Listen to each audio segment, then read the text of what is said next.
Ako po si Chen. Angel po. Denise po. Fatima po. Mga last week pa, ganun. Balik-balik, mga nakaka-third na. Kami, favorite namin dito yung spicy Hungarian.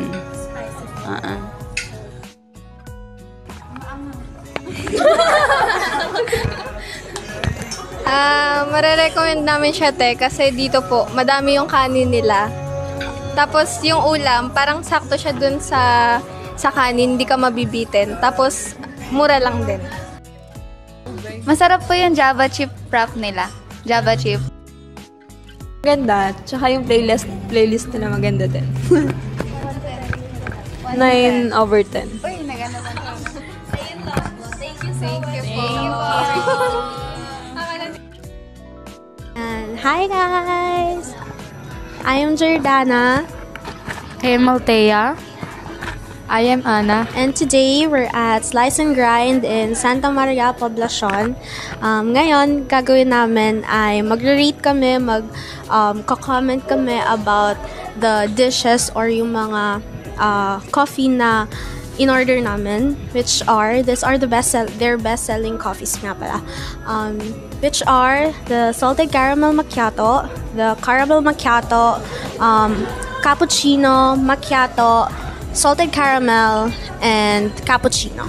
Let's start with their salted caramel macchiato. So, ang napapansin ko sa salted caramel macchiato niya, even though, eto nga pala, iced coffee nga pala siya. Even though natunaw na lahat ng yellow, meron pa rin yung hint ng flavor niya. Kumbaga hindi siya tumabang. Ayun, hindi siya tumabang. Tapos masarap pa rin siya, matamis. Yun yung distinct flavor niya. Matamis siya for me, and malasa pa rin yung coffee. Caramel macchiato naman, re-recommend ko dito na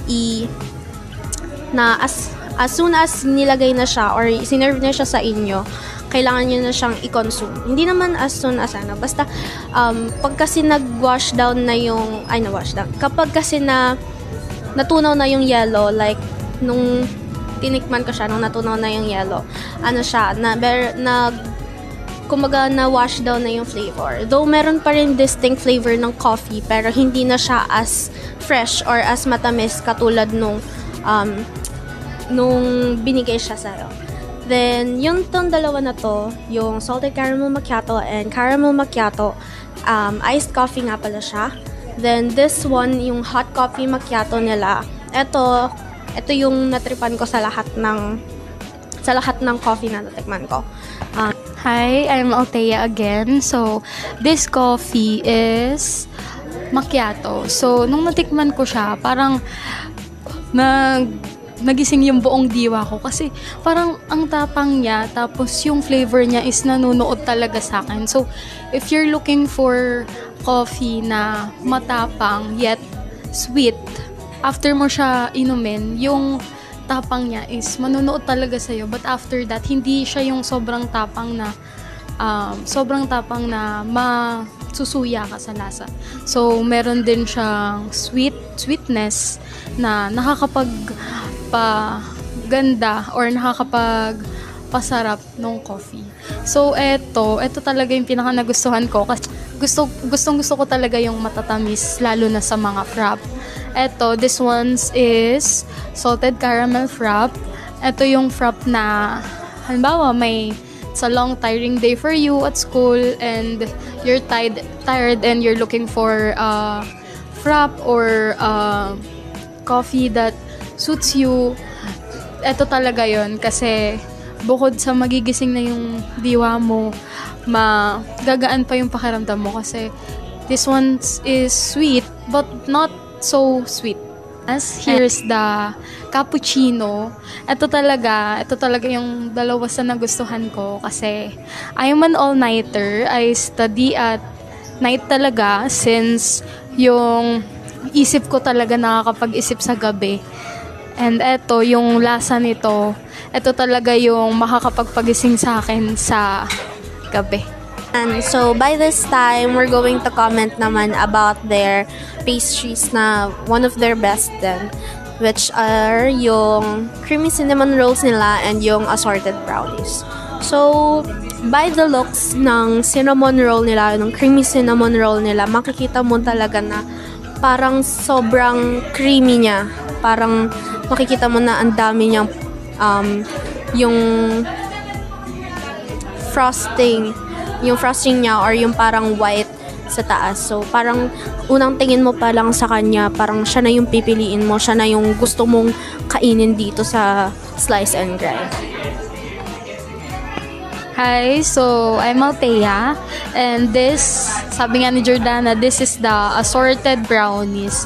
So, nung nakita ko yung assorted brownies, parang na-inlove talaga ako kasi gusto ko nakakakita ng iba't ibang kulay ng mga pagkain, ganyan. And by the looks of it, sobrang matatakam ka. Parang ikaw yung batang matatakaw mata, pero hindi ka lang matatakaw mata kapag natikman mo. Parang mauubos mo na siya eh.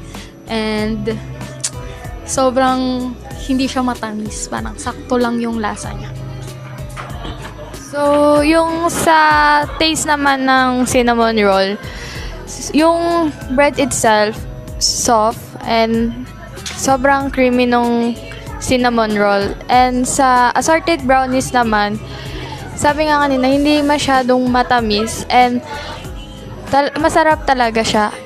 So, madami ding pagpipilian na flavor and lahat naman talaga sila is masarap. So, yun. Itong Slice and Grind, hindi lang sila nag-o-offer ng coffee and sweets. Meron din silang mga rice meals, pasta, pizza na pwede nyo ding i-try.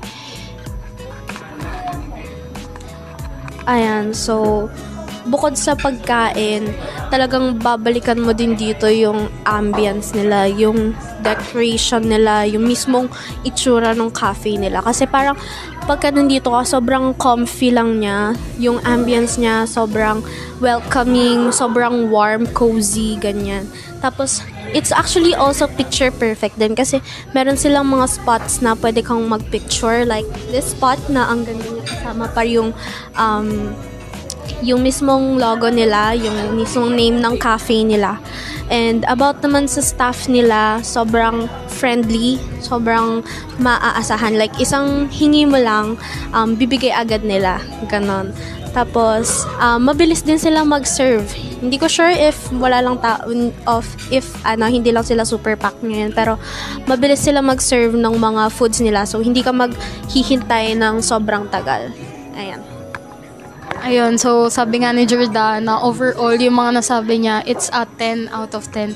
So, if you're looking for a cafe na pupuntahan nyo, it's either may occasion, or gusto mo lang, or gagala ka mag-isa, or with your friends, perfect na perfect yung Slice and Grind here at Poblacion Santa Maria, Bulacan. It's in front of the Municipio, Santa Maria, Bulacan, and it's beside Kodak and Mercury.